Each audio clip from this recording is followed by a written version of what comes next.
da fiscalização preventiva ou sucessiva deste orçamento. Para evitar este cenário de instabilidade de que falava o deputado António Rodrigues, deveríamos ter uma fiscalização preventiva deste documento? Antes de mais, boa tarde.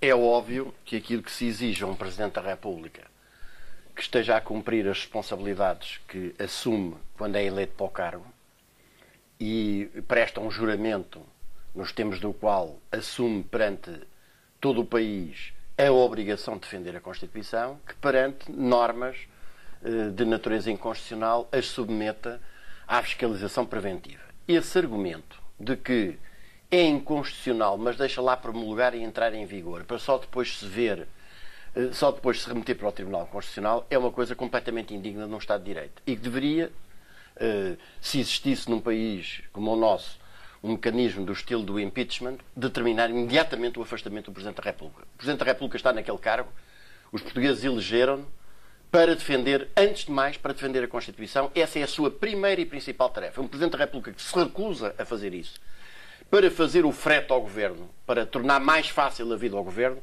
é um Presidente da República indigno do cargo que tem. E deve ser corrido dele. Da primeira questão, dita com toda a clareza. Segundo, nós estamos perante, não é um orçamento de Estado. É uma declaração de genocídio fiscal. Toda aivada de inconstitucionalidades de uma ponta à outra. E em que o Governo persiste por duas razões. Primeiro, porque já mostrou que é completamente incapaz de governar de acordo com a lei fundamental do país e tem aquela concepção própria de todos os ditadores ao longo da história, que é de que não deve governar de acordo com que um governo de um Estado dito democrático não deve governar de acordo com a Constituição e, portanto, deve moldar as medidas que aprova exatamente ao que resulta da lei fundamental do país, mas que é a Constituição que se tem de moldar às políticas do governo. E, portanto, está aqui a insistir em medidas que sabe perfeitamente que são inconstitucionais. Não sabe, não consegue adotar outras. Mas está a insistir, perdoe-me a interrupção, está a insistir com que objetivo? Exatamente. Com o objetivo de que elas eventualmente passem, toda a gente já ou mesmo percebeu. à espera de um chumbo? Não, algumas está mesmo à espera que passem. Vamos lá ver uma coisa.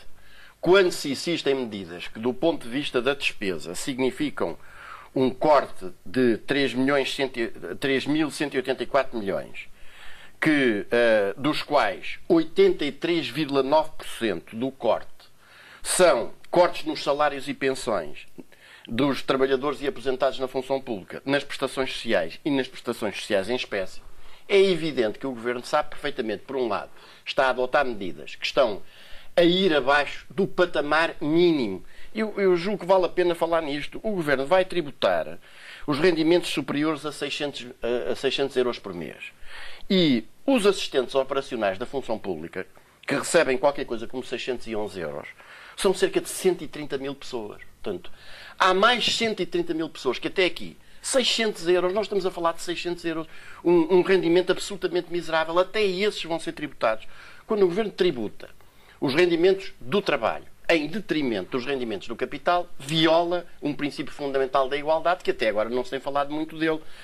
Já agora convém também recordar que o Governo está a procurar pôr de parte aquilo que ele chama almofada, é pôr de parte o dinheirinho que convém pagar àqueles com os quais o Governo não se mete. Ou seja, no caso concreto, as PPPs são 1.645 milhões de euros e só os juros da dívida vão para cerca de 9 mil milhões. Mas no caso das PPP, acha que é possível renegociar esses Da mesma forma, contratos? Ruben, é exatamente, ainda bem que me coloca essa questão.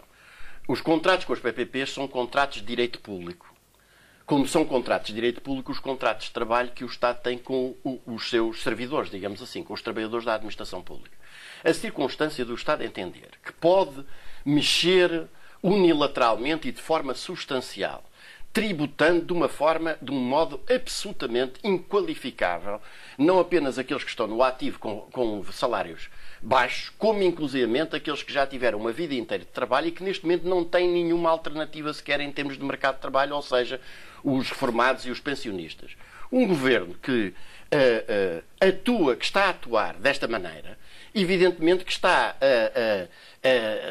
arvora-se no direito de mexer unilateralmente nos contratos dos trabalhadores, mas não toca uma vírgula do ponto de vista da decisão unilateral, do exercício do jus e império, relativamente aos contratos das PPPs, toda a gente sabe quem é que tem por detrás do ponto de vista dos grandes interesses financeiros. E, portanto, o que este orçamento, se fosse aprovado, se pudesse passar, o que este orçamento vai fazer é aniquilar o resto, a pequeníssima fatia de rendimento disponível da classe média, visto que trabalhador de base já virou os bolsos do avesso, vai retirar a última parcela disponível e, portanto, vai agravar ainda mais a situação económica ou financeira do país. Quantas Já havia normas a quantidade, já agora quero que lhe diga, não, diga-me a isto. quantidade de normas, a quantidade de normas que estão a cavalo lá, os chamados chevalier budgetaire, que são metidos na lei do Orçamento de Estado a golpe, porque não são matéria orçamental, pura e simplesmente para passar no meio daquilo. E já agora como também... se não fossem escrutinadas, asseguradas por parte dos partidos da oposição. E por outro lado... Não, diga isso, porque não é verdade. Não, o que está a dizer não é sério. O que está a dizer... Desculpe lá, eu conheço a lei do Orçamento e estudei. Também eu. Portanto, e não venha dizer que não é sério. E participo Há um nessa discussão. Não, conjunto de normas que estão metidas no Orçamento a golpe, como vem sendo, aliás, prática de há uma série de anos até agora, que não são matéria orçamental. E mais, e já agora estão lá metidas normas disfarçadas de anuais.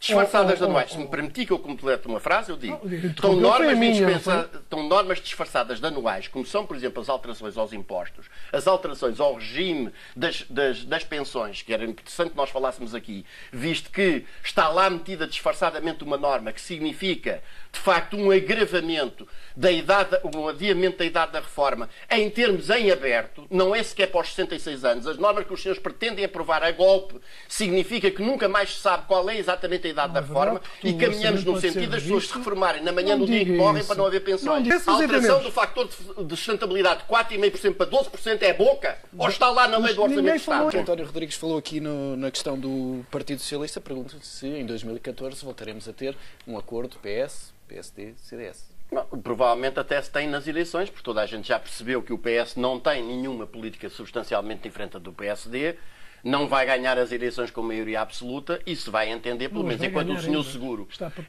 senhor Seguro se mantiver à frente do Partido Socialista, é óbvio que o que se vai aliar é com o PSD para aplicar exatamente esta mesma política. Porque, sob esse ponto de vista, eles são exatamente iguais. O PS de Sócrates e de Seguro, o PSD de Passos Coelho e o CDS de Portas são exatamente iguais. Mas permita-me só que refira uma coisa. O Governo e a Troika querem que seja diminuído o déficit de 5,5% do PIB, qualquer coisa como 9 mil milhões de euros, para 4%, isto é, 6.700 milhões de euros. Isto dá uma diferença de qualquer coisa como 2.300 milhões de euros. No entanto, quer-se cortar 3.184 milhões na despesa. Quer-se aumentar 534 milhões nas receitas dos impostos. E obter mais 183 milhões noutras receitas extraordinárias. Dá qualquer coisa como 3.900 milhões de euros. Onde é que está a diferença para os 1.600 milhões de euros que ficam para aquilo que representaria o abaixamento do déficit? Bom, isso está no pagar às PPPs 1.645 milhões de euros, porque essas obviamente não se toca. Pagar de juros da dívida. Não foram renegociadas?